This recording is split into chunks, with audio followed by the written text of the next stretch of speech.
서울 아파트 가격이 미친 듯이 상승한다고 얘기를 하고 있습니다.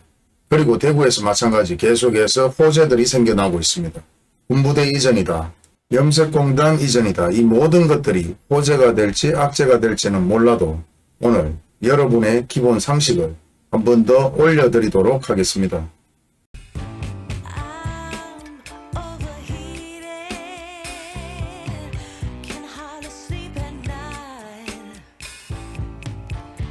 현재 대한민국은 완전히 양극화로 바뀌고 있습니다.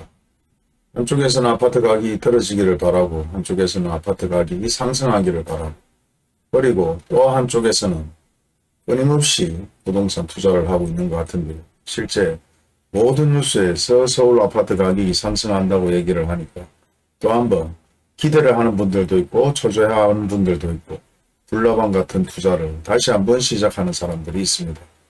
물론 일반적으로 주택이나 아파트를 구입하려고 하는 분들도 계시지만 부동산 투자를 전문적으로 직업으로 하는 사람들도 상당히 많습니다.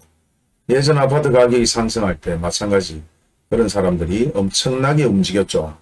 그리고 이 모든 내용들을 지나온 세월을 뒤돌아보아서 비교를 해보면 충분히 이해할 수 있습니다. 그리고 정답을 알고 뒤돌아보는 것과 전혀 모르는 입장에서 모든 것을 보게 되면 도저히 이해가 되지 않을 만큼 집값이 왔다 갔다 그립니다. 현재 아파트 가격이 상승하는 시기가 아니죠. 우리가 일반적인 시기라고 얘기했을 때는 지금 현재 대구나 아니면 전국에 현재 여름방학이고 여름 비수기라고 얘기를 많이 합니다. 성수기가 아닌 시기에 대부분 엄청나게 투자를 많이 하고 있는 것 같습니다. 하지만 더 중요한 것은 대부분 오리지널 실소유자들이 구입하는 것이 아니라 갭 투자, 소위 말해서 전세를 안고 투자를 하는 사람들이 많다. 그 이유는 아파트 가격이 상승한다는 군중 심리와 역시 TV나 뉴스, 신문에서 그렇게 보도하고 있기 때문입니다. 사실 서울 실거래 가격을 확인해 보게 되면 일부 아파트 가격이 상승할 뿐 대부분 아파트 가격은 하락하고 있는 추세입니다. 물론 이런 데이터가 100% 맞지 않다고 얘기할 수도 있습니다. 하지만 우리는 평균적으로 얘기를 하는 것이고 사실 이런 데이터를 보고 뉴스나 신문에서도 얘기를 하지 않을까요? 그래도 정말 참 아이러니한 게 이런 데이터를 똑같이 보는데도 한쪽에서는 엄청나게 아파트 가격이 상승했다고 얘기를 하고 있습니다. 사실 상승했는 일부 아파트들을 제외하고 하락했는 아파트를 보게 되면 엄청나게 많이 하락했고 물론 그 하락했는 아파트의 물량 마찬가지 상승했는 것보다 월등하게 많습니다. 그럼에도 왜 신문이나 기사에서는 이와 같은 방송들을 쏟아낼까요? 사실 예전에 아파트 가격이 상승했을 때 엄청나게 많은 물량이 풀리면서 그 물량이 풀리기 전에는 재개발을 했을 것이란 말입니다. 그러면서 그 재개발에 보상금이 풀려서 돈이 풀렸기 때문에 일부 아파트에 투자했거나 부동산에 투자했는 확률이 상당히 많습니다. 하지만 지금 시점에서는 재개발이나 아니면 혁신도시다 이런 보상으로 돈이 나오는 곳이 없습니다. 그럼에도 불구하고 계속해서 아파트 가격이 하락하고 있는 상황에서도 뉴스나 신문기사에서 계속해서 아파트가 상승하고 있다고 얘기를 합니다. 특히 전국 아파트가 하락하고 있는 시점인데 서울 아파트 유독 상승하는 아파트들이 일부 보이다 보니까 그와 같은 뉴스를 쏟아내고 있는 것 같은데요. 사실 이런 어플이나 데이터는 얼마든지 찾아볼 수 있습니다. 그리고 비교를 해보시면 하락했는 아파트들이 월등하게 많고 그 물량 자체나 금액 자체가 상승보다는 하락률이 더 많은데도 이와 같은 얘기들을 하고 뉴스에 신문에서 대대적으로 얘기를 합니다.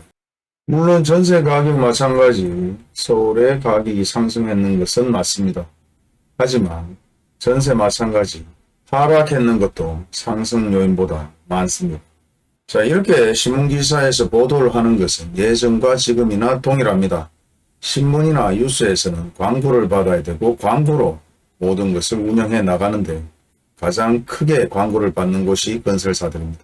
아파트 광고죠. 그리고 현재 고물가와 고금리, 고임금리 모든 것이 곱니다. 투고, 쓰리고 재수 없으면 쌉니다. 사실 현재 경제 위기가 찾아왔다고 해도 과언이 아닐 만큼 상당한 위험 수준이라고도 얘기를 합니다. 그런 가운데서 계속해서 미분양이 증가하다 보니 정부에서 결국은 미분양 아파트를 구입해주는 사례가 생겨나야 될 것이고, 그렇게 하기에는 그 물량이 너무 많다는 거죠. 예전 2007, 8년도와 비교했을 때 비교도 되지 않을 만큼 그 물량이 상당히 많습니다. 그리고 예전이나 지금이나 동일하게 부동산 완화 정책들이 일부 나오다가 대출 강화 정책으로 바꿉니다. 스트레스 DSR 강화를 시키면서 대출 규제를 한다는 거죠. 그 정도로 부채가 심각하게 증가하고 있기 때문에 이런 상황들이 만들어지는 것인데요. 그러다가 돌연 2개월 연장을 해줍니다. 대출받아서 집을 사라. 정부에서 집 사라고 떠밀지는 않죠. 옛날에 아파트 사라고 위협하지도 않았습니다. 이런 정책들은 결국은 불나방 같은 투자를 계속해서 조장하고 있는 것 같은데요. 정부는 개개인 하나하나 대부분 신경 쓰지 않습니다. 경제 위기 상황, 소위 말해서 개인보다 국가가 우선이기 때문이죠. 하지만 일부 아무것도 모르는 사람들은 또 한 번 불나방 같은 투자를 하고 계속해서 경제 위기 상황에서 대출을 받아서 돈을 돌려막기로 돌리고 있는 상황입니다. 그리고 현재는 누구나 다 알고 있다시피 상승장이 아니라 하락장이라는 것입니다. 하락장에서 갑자기 아파트 가격이 상승하고 성수기가 아닌 비성수기에 미친 듯이 서울 아파트 가격이 상승하고 있다는 뉴스들이 나오고 있습니다. 그리고 분양권이나 아파트로 재미를 받는 사람들은 그 맛을 잊지 못합니다. 그렇게 쉽게 돈을 벌 수가 없죠. 저번에도 말씀드렸다시피 부동산 투자가 주식 투자로 변질되고 있습니다. 주식 투자를 해본 사람들은 그 맛을 잊지 못해서 계속 주식 투자를 하다가 결국은 다 말아먹고 모든 대출까지 땡겨 써야 결국은 더 이상 손을 대지 않습니다. 하지만 이 영상을 보는 분들은 대부분 투자를 하는 분들보다 집 한 채 살려고 이때까지 기다렸고 저렴하게 급매물이나 할인 매물, 이 시기가 아니면 다시 한번 장기간 긴 시간이 찾아오기 때문에 지금 이 시간에 대부분 기다리고 있는 거죠. 하지만 이런 상황 속에서도 호재는 계속해서 터집니다. 특히 대구에서는 군부대 이전에 대한 호재들이 나오고 있습니다. 물론 이런 군부대 이전들이 호재가 될지 악재가 될지는 모르겠지만 실제 이런 군부대 이전이 되게 되면 주변 일대의 투자 가치는 당연히 높아집니다. 건폐율이 상승하고 용적률이 상승할 수도 있고 고도 제한이 풀리는 상황들도 만들어지죠. 물론 공항 이전 마찬가지 동일합니다. 고도 제한이 풀리고 새로운 신도시로 변천할 수도 있습니다. 하지만 그만큼 유동인구가 빠져나간다는 단점도 있습니다. 물론 군부대에 있어서 대부분 지역군인들은 관사를 제공해주고 아파트를 구입하는 사례들은 많이 없습니다.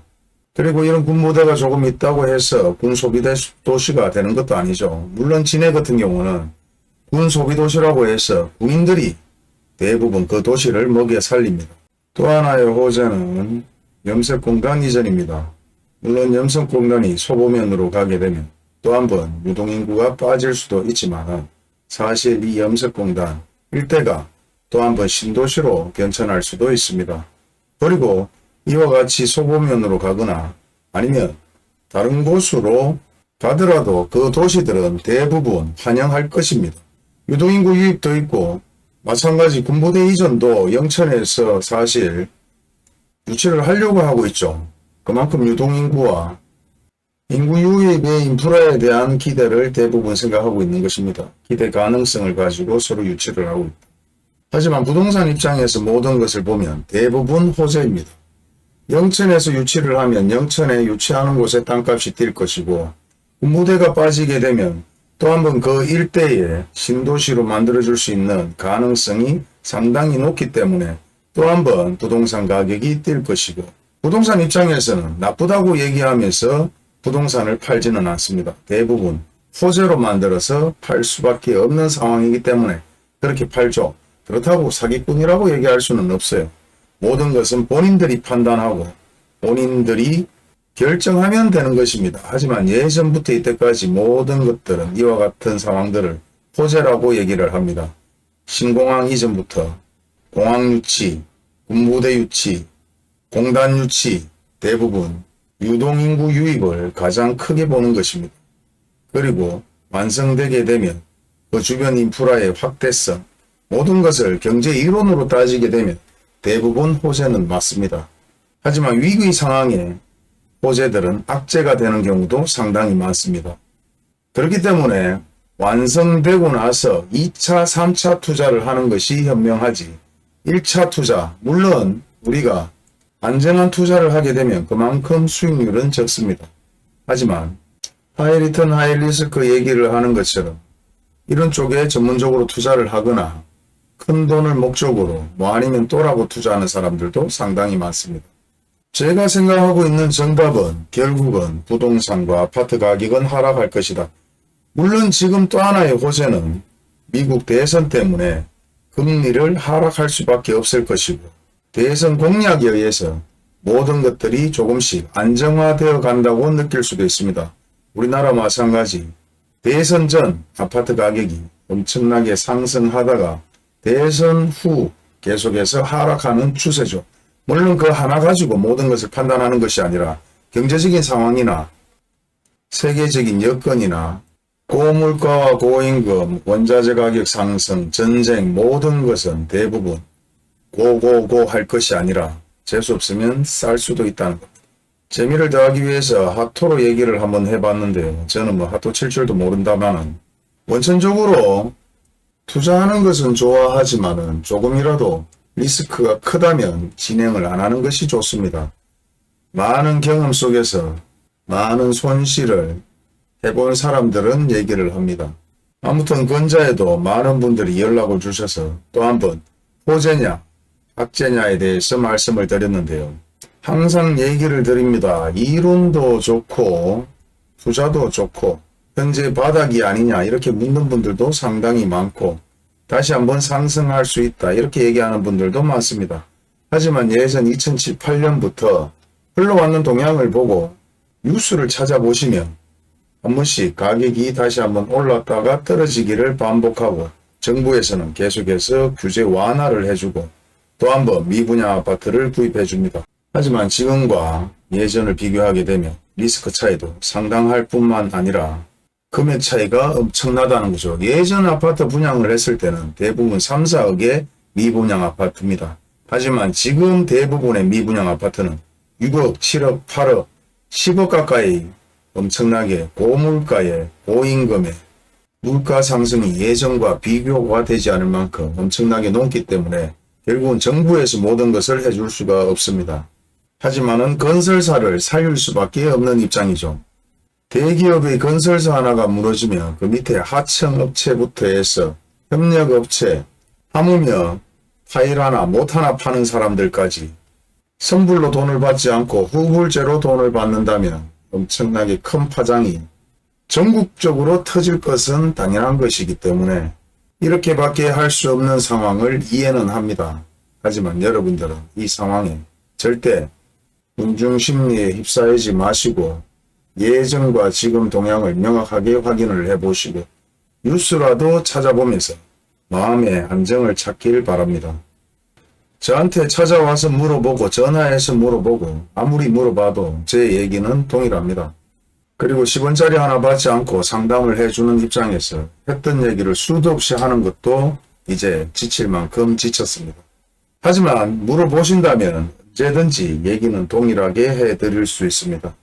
예전 2007, 8년도 인터넷 뉴스는 얼마든지 찾아볼 수 있기 때문에 뉴스 신문을 현재 기사를 보는 것보다는 유튜브를 보는 것보다는 옛날 기사를 찾아서 현재와 비교를 해 보신다면 더욱더 쉽게 이해하실 수 있을 것이라 생각을 합니다.